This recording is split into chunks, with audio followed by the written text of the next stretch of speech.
పూర్తి వివరాలు చూసే ముందు మా ఛానల్ ని సబ్స్క్రైబ్ చేయడం మర్చిపోకండి. శ్రీ గురుభ్యో నమః. శ్రీ మహాసరస్వత్యై నమః. ఓం నమః శివాయ. నారాయణ శాస్త్రి ఆస్ట్రాలజీ ఛానల్ వీక్షిస్తున్నటువంటి ప్రేక్షక మహాశైలకు స్వాగతం, సుస్వాగతం. ఈరోజు మనము 2025 సంవత్సరం మే 18వ తేదీ నుండి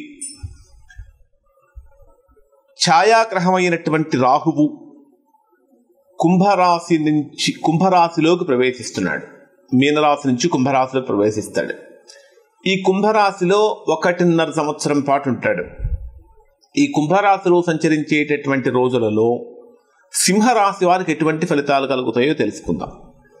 జనరల్గా రాహుకేతు గ్రహాలు రెండూ కూడా ఒకేసారి రాశి మార్పులు జరుగుతాయి. రాహువు కుంభరాశిలోకి వస్తే కేతువు సింహరాశిలోకి వస్తాడు.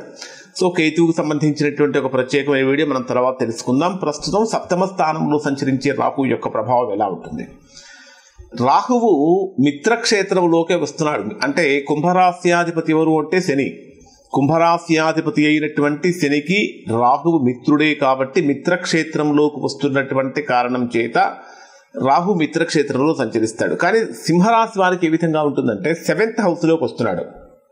7వ స్థానం అనేది దేనికి సంబంధించినటువంటి స్థానం అంటే వివాహానికి సంబంధించినటువంటి స్థానం, అలానే ప్రేమలకు సంబంధించినటువంటి స్థానం, కొన్ని రకాలైనటువంటి విజయాలకు సంబంధించినటువంటి స్థానం, కుటుంబంలో భార్యాభర్తల మధ్య భార్యా ద్వేషానికి మొదలైనటువంటి వాటికి సంబంధించినటువంటి స్థానం, ఇంకా వ్యాపారపరమైన నిర్ణయాలు తీసుకోవడానికి వాటిని అమలు చేయడానికి సంబంధించినటువంటి స్థానం, ప్రయాణాలు ఏ విధంగా ఉంటాయనేది కూడా మనకు 7th హౌస్లోనే తెలుస్తుంది.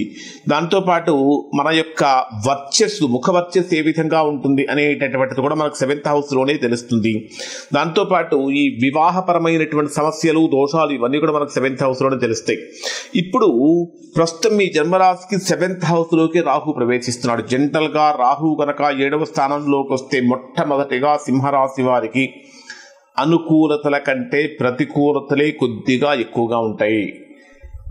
ఎవరికి ఎక్కువగా ఉంటాయంటే ఎవరికైతే రాహు మహర్దశ జరుగుతూ ఉన్నదో లేదా ఎవరికైతే రాహు యొక్క అంతర్దశలు జరుగుతూ ఉన్నాయో అటువంటి వారికి ఈ ప్రభావం కొంచెం ఎక్కువగా ఉంటుంది. జనరల్గా 7th హౌస్లోకి రాహు యొక్క ప్రభావం రావగానే ఫస్ట్ జరిగేటటువంటి పరిణామం ఏమిటంటే భార్యకు లేదా భర్తకు అంటే మీ జీవిత భాగస్వామికి సంబంధించినటువంటి ఆరోగ్యపరమైనటువంటి విషయాలలో ఇబ్బందులు కలుగుతాయి. కాబట్టి మే 18వ తేదీ మనకి ఇంకా ఎక్కువ రోజులు లేదు కాబట్టి ఇప్పటి నుంచే కొద్దిగా జాగ్రత్తలు పాటించడం అనేటటువంటిది ప్రధానంగా చెప్పదగినటువంటి సూచన.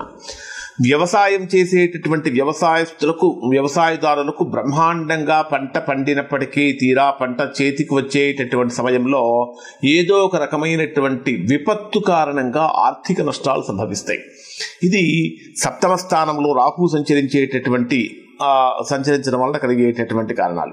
అలానే చేసేటటువంటి వృత్తి వ్యాపారాలలో కూడా ఏదో ఒక రకమైనటువంటి నష్టం కలుగుతూ ఉంటుంది. అంటే ఆర్థిక నష్టం కానీ, ద్రవ్య నష్టం కానీ, ధన నాశనం కానీ, భాగ్యనాశనం కానీ ఇవన్నీ కూడా మనకు 7వ స్థానంలో సంచరించేటటువంటి రాహు యొక్క ప్రభావం కలుగుతాయి.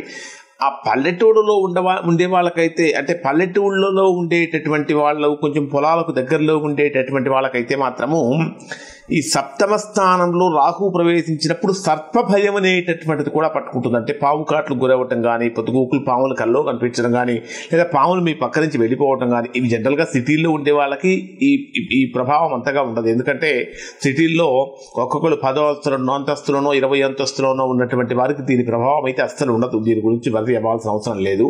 కానీ పల్లెటూరులు అంటే ఎవరైతే వాటికి దగ్గరగా ఉంటున్నారో వాటి నుంచి వారికి కొంచెం ప్రమాదం ఉంటుంది. కాబట్టి కొంచెం జాగ్రత్తలు పాటించాలి.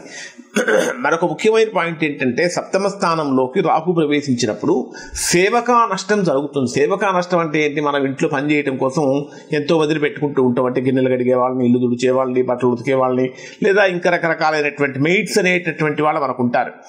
వాళ్ళ యొక్క లేదా ఇంట్లో వంట చేసి పెట్టేవాళ్ళు కానీ, వాచ్మెన్స్ కానీ వీళ్ళందరూ ఉంటారు.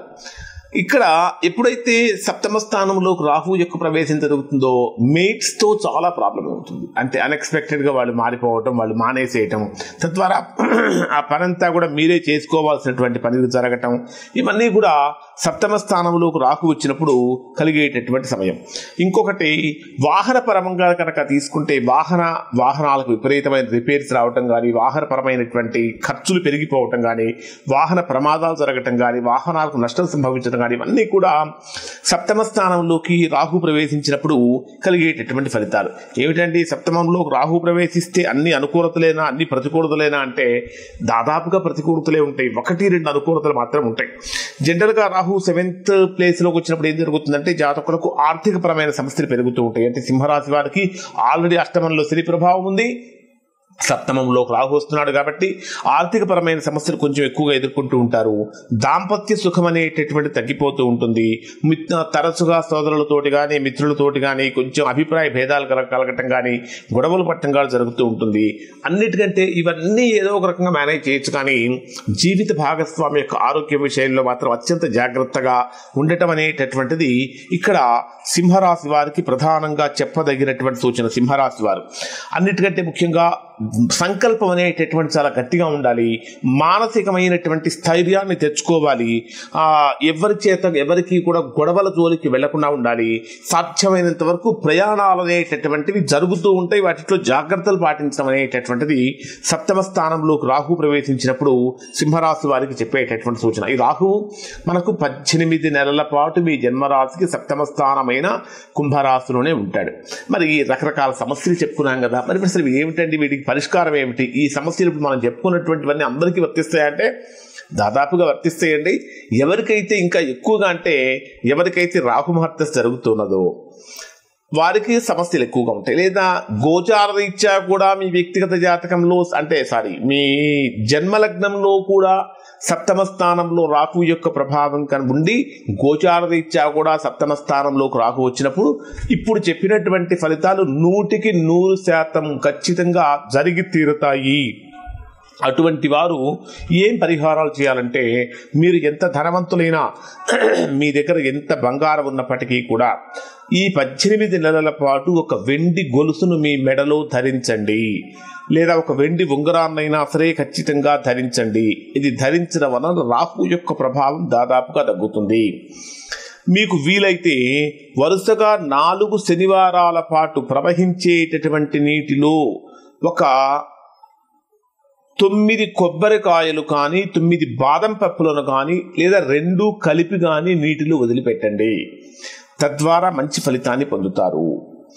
వివాహం, ఎందుకంటే సింహరాశిలో ఉన్నటువంటి వారు ఇప్పుడే వివాహానికి వచ్చినప్పుడు వివాహం చేసుకునేటటువంటి వారు ఖచ్చితంగా సప్తమ స్థానంలో రాహు వచ్చినప్పుడు మన దృష్టి మాయకు లోనవుతుంది.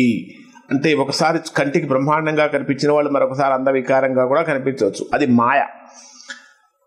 అటువంటి సమయంలో పెద్దవాళ్ళ యొక్క సూచనలు సలహాలు తీసుకోండి. ఖచ్చితంగా జాతక పరిశీలన చేయించుకోకుండా మీ ఇష్టం వచ్చినటువంటి ఆస్ట్రాలజర్ దగ్గరికి వెళ్ళి చక్కగా వివాహం చేసుకోవాలనుకునేవారు మీ జాతకము కాబోయేటటువంటి అంటే అమ్మాయి అయితే అమ్మాయి, అబ్బాయి అయితే అబ్బాయి, వారి జాతకం కూడా తీసుకువెళ్ళి 2 జాతకాలు కలిపి పరిశీలించి పాయింట్స్తో ముందుకు వెళ్ళకండి. 30 పాయింట్లు వచ్చినాయి బ్రహ్మాండంగా ఉందన్నారు ముందుకు వెళ్ళకండి. 30 పాయింట్లు వచ్చినా వ్యక్తిగత జాతకంలో గ్రహస్థితి కనుక బాగలేకపోతే అత్యంత కఠినమైన పరీక్షలు ఎదుర్కొంటాం మనం. ఇద్దరికి వ్యక్తిగత జాతకాలలో దోషం లేకపోతే వివాహం చేసుకోవచ్చు. కాబట్టి వివాహ ప్రయత్నాలు చేసేవారు ఖచ్చితంగా ఇద్దరి జాతకాలు పరిశీలించుకొని సింహరాశి వాళ్ళు చేయండి. దాంతోపాటు వీలైతే మీ ఇంట్లో ఇప్పుడు మనకి ఎవరైనా ఇల్లు గనక కడుతూ ఉంటే అటువంటి వారు ఒక వెండి ఇటుకను గనక మీ ఇంట్లో గనక పెట్టినట్లయితే బ్రహ్మాండమైనటువంటి ఫలితం వస్తుంది. లేదా మీ పూజ గదిలో ఒక వెండి ఇటుక అంటే 1-2 కేజీలు బరువు ఉండాల్సిన అవసరం లేదండి. జస్ట్ ఒక 5 గ్రాములు 10 గ్రాములతో తయారు చేసినటువంటి వస్తువు, ఇటుక రూపంలో ఉన్నటువంటి ఒక వస్తువుని తీసుకొచ్చి మీ పూజా మందిరంలో గనక పెట్టుకున్నట్లయితే తద్వారా మంచి ఫలితం అనేటువంటిది వస్తుంది. ఈ సంవత్సరంన్నర పాటు ఖచ్చితంగా ఇంట్లో మట్టి కుండను గనక వాడినట్లయితే రాహు యొక్క ప్రభావం దాదాపుగా తగ్గుతుంది. కాబట్టి మట్టి కుండను వాడండి, దాంట్లో ఉన్నటువంటి నీరు తాగండి, తద్వారా మంచి ఫలితం కలుగుతుంది. ఇవి సింహరాశి వారికి సప్తమ స్థానంలో రాహు ప్రవేశించినప్పుడు కలిగేటటువంటి ఫలితాలు. శుభం.